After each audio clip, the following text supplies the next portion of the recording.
guys, welcome back to my channel which is Easy Nursing Notes 14.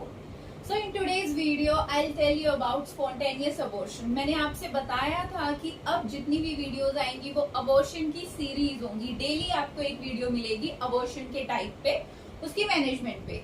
So आज जो मैं आपको बताऊंगी वो होगा स्पॉन्टेनियस अबॉर्शन. Spontaneous abortion क्या होता है? Spontaneous abortion is defined as involuntary loss of product of conception prior to 20 weeks of gestation.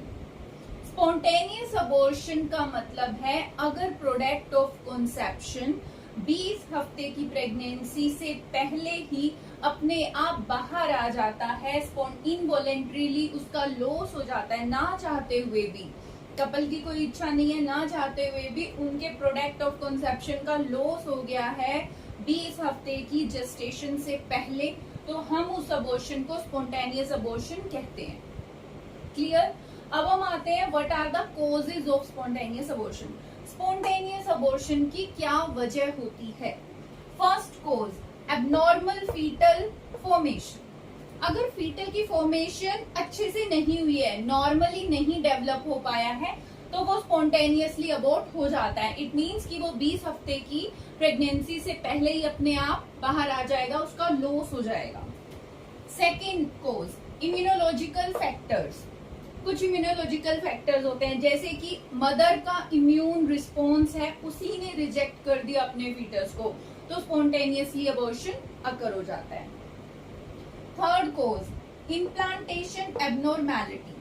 Placenta पे जहां पे इम्प्लांट होना था वहां पे इम्प्लांटेशन एबनॉर्मैलिटी हो गई है, जिस वजह से स्पॉन्टेनियस अबॉर्शन हो सकता है. UTI urinary tract infection spontaneous abortion cause करता है. इन्फेक्शंस कौन कौन से टाइप की infection? Rubella, syphilis, cytomegalo, toxoplasmosis, ये सारे ऐसे इन्फेक्शंस हैं जिनकी वजह से स्पॉन्टेनियस अबॉर्शन होने के चांसेस बहुत ज्यादा होते हैं. Next injection of teratogenic drug. अगर मदर टेराटोजेनिक ड्रग कंज्यूम कर लेती है, वो ले रही है, उसको नहीं पता है कि ये उसके अबॉर्शन का कारण बन सकते हैं, तो स्पॉन्टेनियस अबॉर्शन हो सकता है.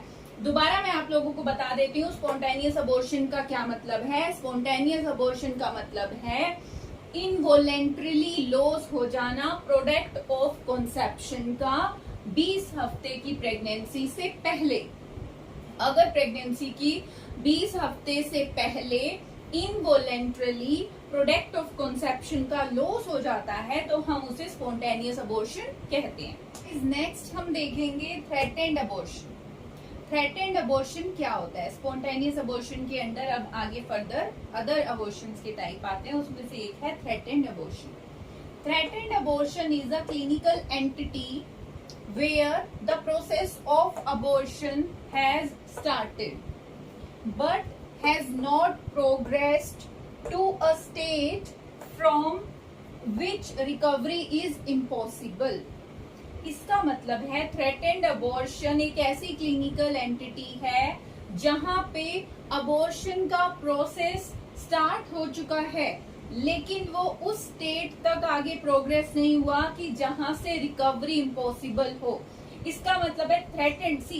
थ्रेटेंड अबॉर्शन इसके नेम से ही स्पेसिफाई हो रहा है. थ्रेट देना, किसी को धमकी देना, वो चीज इम्प्लीमेंट नहीं हुई है, जस्ट थ्रेट दिया गया है. सो थ्रेटेंड अबॉर्शन में क्या होता है? अबॉर्शन का प्रोसेस स्टार्ट हो जाता है, लेकिन वो इस हद तक आगे प्रोग्रेस नहीं करता कि वापस आना इम्पॉसिबल हो.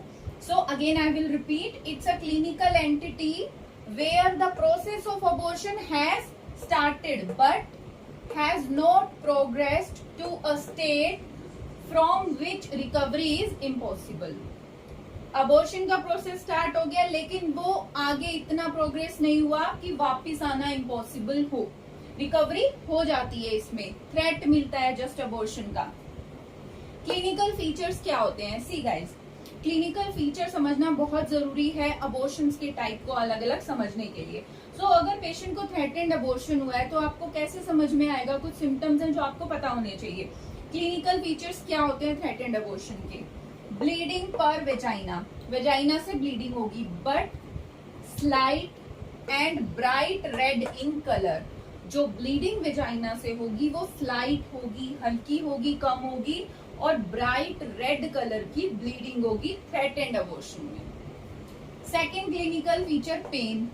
पेशेंट कंप्लेन करेगा पेन की, माइल्ड बैकएक होगा उसको, डल पेन होगा लोअर एब्डोमेन में। So these are the two clinical features of threatened abortion. Next we come to the investigation. क्या क्या इन्वेस्टिगेशन करी जाएगी अगर थ्रेटेंड अबॉर्शन होता है? पेशेंट की ब्लड इन्वेस्टिगेशन करी जाएगी। ब्लड इन्वेस्टिगेशन मस्ट है, हर चीज में करी जाती है। यूएसजी किया जाएगा, अल्ट्रासोनोग्राफी करी जाएगी। यूरिन टेस्ट होगा, इम्यूनोलॉजिकल टेस्ट किए जाएंगे प्रेगनेंसी के। यूरिन का सैंपल लिया जाएगा ताकि इम्यूनोलॉजिकल टेस्ट करे जा सकते हैं उसकी हेल्प से प्रेगनेंसी के, जैसे कि HCG का लेवल चेक करा जाएगा। सो यूरिन टेस्ट होगा, इम्यूनोलॉजिकल टेस्ट करने के लिए प्रेगनेंसी का यूएसजी होगा और ब्लड इन्वेस्टिगेशन करी जाएंगी। ओके गाइस, तो अब हम देखेंगे इसका ट्रीटमेंट। अगर पेशेंट को थ्रेटेंड अबॉर्शन है तो उसका क्या ट्रीटमेंट किया जाता है? First thing, rest, at least 2 weeks bed rest. Patient को रेस्ट दी जाती है, 2 हफ्ते की बेड रेस्ट के लिए बोला जाता है। Second thing, drugs, sedation and analgesics, for example phenobarbitone 30 mg और डायजेपम 5 mg। पेशेंट को पेन होती है इसलिए उसे सीडेशन और एनाल्जेसिक्स दिए जाते हैं। उसमें पेशेंट को फिनोबार्बिटोन दिया जाता है, 30 mg उसकी डोज रहती है, और डायजेपम दिया जा सकता है, 5 mg उसकी डोज होती है। ड्रग्स के बाद नेक्स्ट आता है advise patient to preserve vulval pads if anything expelled out per vaginam for inspection. हमें पेशेंट को एडवाइज करना है कि वो अपने पैड्स को प्रिजर्व करके रखे इन केस अगर वेजाइना से कुछ भी एक्सपेल्ड आउट होता है। अगर कुछ एक्सपेल हुआ है, उसे लग रहा है कि कुछ ज्यादा कुछ एक्सपेल हो गया है, तो उसे वो प्रिजर्व करके रखे ताकि वो नेक्स्ट डे जाके डॉक्टर को दिखा सके, इंस्पेक्शन हो सके कि ये क्या चीज एक्सपेल्ड आउट हुई है। बिकॉज अबॉर्शन थ्रेटेंड है, बट इसका मतलब ये नहीं है कि हम उसे ग्रांटेड ले लें कि अबॉर्शन हो नहीं सकता। अभी थ्रेट मिला है, so we have to be cautious, we have to be careful. Okay, यहाँ पे एंड की जगह इफ आएगा। Advise patient to preserve vulval pads if anything expelled out per vagina for inspection. Okay, next, to report if bleeding और pain gets aggravated. अगर patient को हमने analgesic दिया हुआ है, सिडेटिव्स दिए हुए हैं, फिर भी अगर उसको पेन ज्यादा हो रही है, ज्यादा ब्लीडिंग हो रही है, तो ऐसे में उस पेशेंट को हॉस्पिटल में जाके रिपोर्ट करनी है, डॉक्टर को इन्फॉर्म करना है, अपनी गायनी से बात करनी है।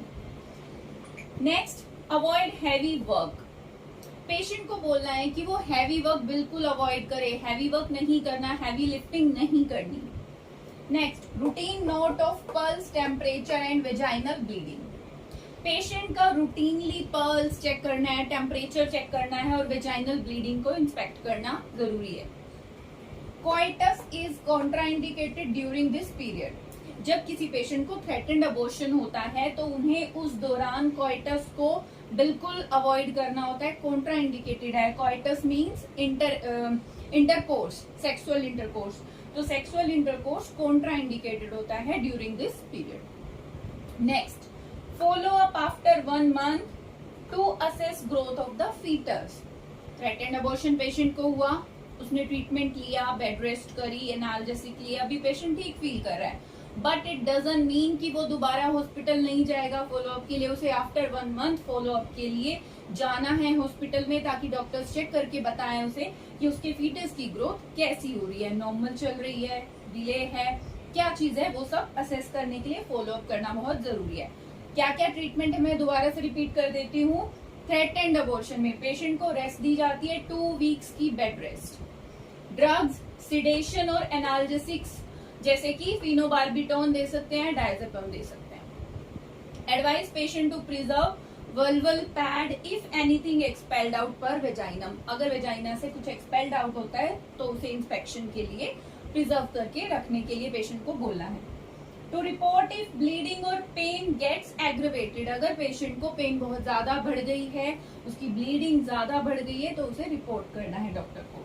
अवॉइड हैवी वर्क नहीं करना. Routine note of pulse, temperature, vaginal bleeding. Temperature check करना रूटीनली इसलिए बहुत जरूरी है. कई बार पेशेंट को हो सकता है इन्फेक्शन हो जाए, हो सकता है उसको बार बार फीवर आ रहा हो, तो उस चीज को नॉर्मल नहीं लेना है. पेशेंट का रूटीनली पल्स, टेम्परेचर और वेजाइनल ब्लीडिंग कितनी हो रही है वो चीज असेस करना जरूरी है. कोइटस कॉन्ट्राइंडिकेटेड है during this period and follow up करना जरूरी है आफ्टर 1 मंथ, ताकि फीटस की ग्रोथ को असेस किया जा सके. सो ये था थ्रेटेंड अबॉर्शन का ट्रीटमेंट. सो आज हमने क्या क्या किया? Spontaneous abortion and threatened abortion. Threatened abortion क्या होता है, थ्रेटेंड अबॉर्शन के क्या क्लिनिकल फीचर्स हैं, उसके लिए क्या इन्वेस्टिगेशंस होंगी और क्या उसका ट्रीटमेंट होगा. आई होप आपको ये अबॉर्शन का ये टाइप समझ में आया हो. आप मुझे प्लीज बताइएगा अपने कमेंट्स लिख के जरूर. और अगर आप चाहते हैं वीडियो में कुछ मॉडिफिकेशन हो और if you want to give me any advice आप मुझे दे सकते हैं. Feel free to write comments. Goodbye, see you.